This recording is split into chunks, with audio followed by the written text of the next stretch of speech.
امیر ببین چی میگه؟ به ایرانیایی که خارج از کشور زندگی میکنن چی میگن؟ فرامرز. خب بقیه‌اش تو اینو بگیر.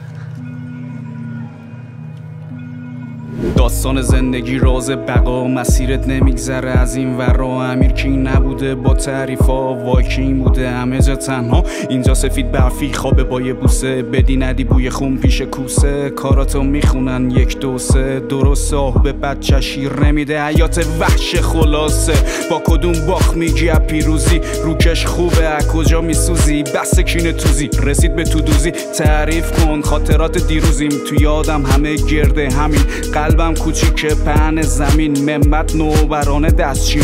خوبیام کم بود تو داری کم بود، با هر دستی گرفتم جاش کبود. حکمت خدا بیکار نبود، پیچایی رد شدم رد نشد نمرود. با اخ محبت دیدم و چشم بستم، با غم لبخند زدم و مش بستم. عشق از همه راهاییو که رفتم، هرچی بود توی کلمه اینو هستم.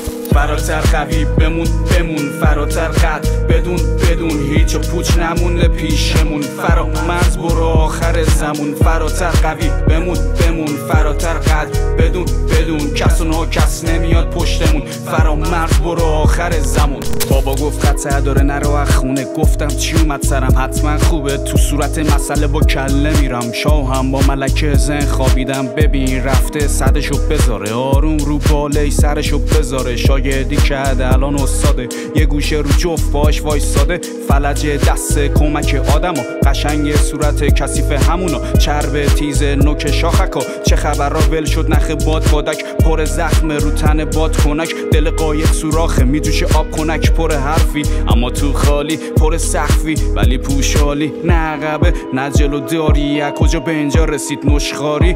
چند هیچی جور در نمیاد، از خودش در میاد تا که در میاد. آخر زندگی امروز و فرداست، قفل منم بی بند و باز. انگار ناموس هر طرف واره، بالا و پایین میباره چپ و راست. فراتر قوی بمون فراتر قد بدون هیچ و پوچ نمونه پیشمون. فرامرز برو آخر زمون، فراتر قوی بمون فراتر قد بدون کس و ناکس نمیاد پشتمون. فرامرز برو آخر زمون.